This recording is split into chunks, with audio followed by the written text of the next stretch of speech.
Welcome back. You're watching The Buddy Show with me, Kavita Thaplial, and now it's time for tax saving discussion. So, with the deadline to file income tax returns fast approaching, perhaps it is the right time to review your investments and understand how you can invest in tax efficient manner. What are the do's and don'ts that one must keep in mind to save taxes? Let's welcome on board Feroze Azeez, Deputy CEO, Anand Rathi Private Wealth Management, to answer all of these questions. Feroze, a very crucial period going on as far as ITR filings are concerned, and obviously a tax special class that we have started for our viewers also. Every day we teach them something or the other for their last minute ITR filing, but then today, efficient ways of having tax saving investments in your portfolio. And as far as the do's and don'ts are concerned, I'm sure you have a very long list. But then, why is it important to understand the most efficient way of tax investing and not just going into any product and putting in money because you just see a tax saving angle to it? Why is it important? Kavita, good evening. Like you said, that tax can't be the primary objective any investment. That has to be the second or the tertiary objective of investment. The first objective is return risk adjusted. If that makes sense from your portfolio standpoint, if its time of investment marries with your goal, all those are far, far more critical than taxation at all. Because tax on a specific instrument can never be computed. Because tax has to be at a file level, at a SSE level. So I might buy myself a 20% tax instrument, but if I have losses from equity, I can set it off. So point one I'm making is the primary objective of investment is to help you meet a specific goal. Second, how do you meet a specific goal? By buying instruments which are the best in terms of risk to reward or reward to risk they take. That's the second. So tax can just be an extra catalyst to enhance the probability of that product meritoriously forming a part of your portfolio. So that's why you should never go you should never change the chronological order of importance of criteria, choice of criteria. All right, so let's begin with the do's list.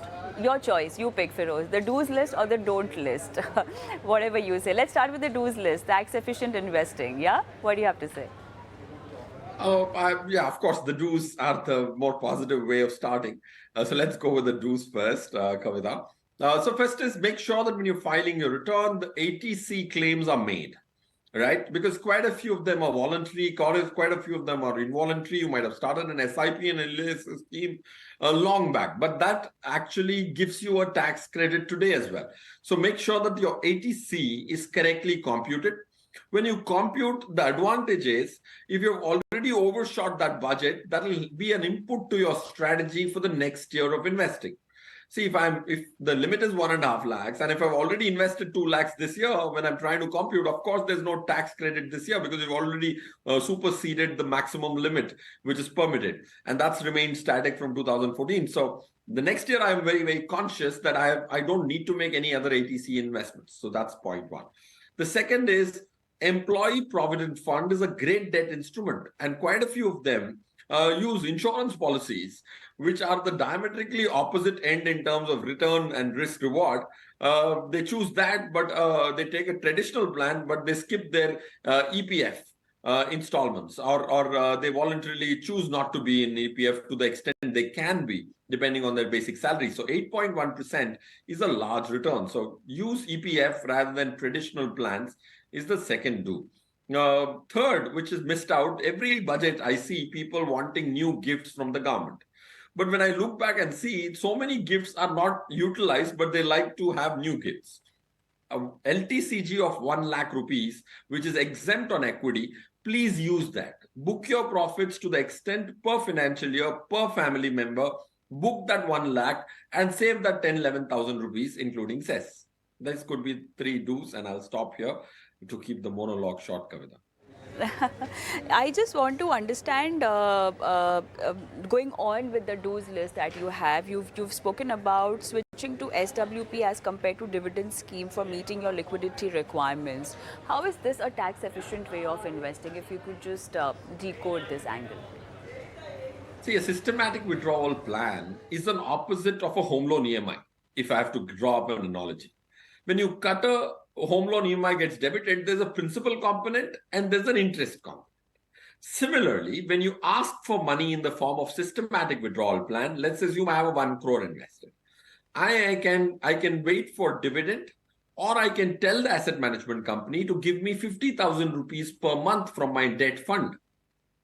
When they credit 50,000 rupees, this 50,000 will come as one chunk, okay, which is nothing but 12 installments of 50,000 works out to be 6 lakhs per annum, right?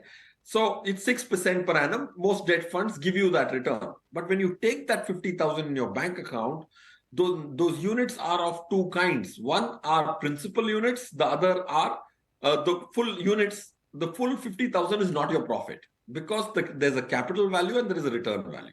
So if I try and summarize it so far, when you get a 50,000 credit, you don't have to pay tax on the full 50,000. You have to compute the return in that 50,000 rupees. It might just be 5,000 rupees out of your 50,000 rupees. So the tax implication currently will only be on the 5,000 rupees rather than the full 50,000 rupees. If this was 50,000 rupee interest credit from a fixed deposit, the entire 50,000 was taxable at marginal tax rate.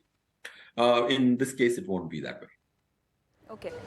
Feroze, moving on, why do you think a growth option as per the options available under a mutual fund scheme is more tax efficient? See, dividends now are added to your income of that specific year, right? If you are in the tax bracket of 30%, and if you have chosen an equity fund to be in the dividend option, if you got a dividend credit, like this happened with me, unfortunately, ironically, that there's one of the Franklin folios which stayed in dividend and they gave me a large dividend, and that added to my income straight away. And I paid whatever 42% last year as per my tax slab, including cess and surcharge. Otherwise, I would have paid only 10% tax if I redeemed it whenever I so redeemed it. So dividends in the country currently are taxed at the income slab you currently are. Let's assume you have no income, then there's no problem. But if you're already breached 10, 15 lakhs of income, every rupee you earn is going to be taxed at 30% incrementally. Whereas long-term capital gains is at 10%, short-term capital gains is at 15%. So what's the point of having a sword on your head of 30% taxation? All right. In the end, why do you think debt mutual funds are still tax efficient as compared to a fixed deposit, even after the tax change on them? See, there are two reasons. One is fixed deposits. The tax of a fixed deposit is on a real-time basis. By which I mean, if you earned a tax interest in a fixed deposit this year, you will have to, irrespective of whether it's credited to your bank account or not, you will have to pay tax as per the accrual of the interest in the fixed deposit. But in a debt fund, if I don't sell anything for 10 years, I don't pay any tax for the 10-year period.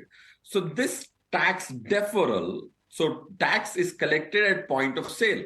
If I don't sell, I don't have a tax implication. So this differential, because of power of compounding, diverges to be attractive enough. If both the instruments were to give the same return, I would still choose on a tax basis, tax efficient basis, I would choose a debt fund. All right, let's quickly move on to the don'ts aspect also. And yeah, you can just take it one by one, Feroze. Yes. So if you look at don'ts from a perspective of taxation, don't try and ever use some provisions which may look very optically attractive but may not be active. So what you have to first do is try and check which is the better tax regime for you. The new one could just be a good tax regime. Don't just take the older regime because it has several provisions. Okay, ensure that you're not booking short-term capital gains unnecessarily. That's the second don't. Because when you book, now I see several people being agnostic. In February, they've booked a short-term capital gain because the short-term capital gains have a taxation of 15 odd percent. That's second don't. Third is don't eliminate Section 80D from your deductions, because 80C is so popular. Section 80D gets ignored quite a few times. Don't ignore any of these sections of 80s, which can be attractive if you've chosen the older regime. Don't delay your tax planning, because if you want to do prudent investing along with tax planning, it will require the might of time. So you can't do that last minute and still go right with your investments. So these are the few don'ts, Kavita, which come to my mind, which need to be internalized by most taxpayers. Sure. So these were the tips on your tax efficient investing, but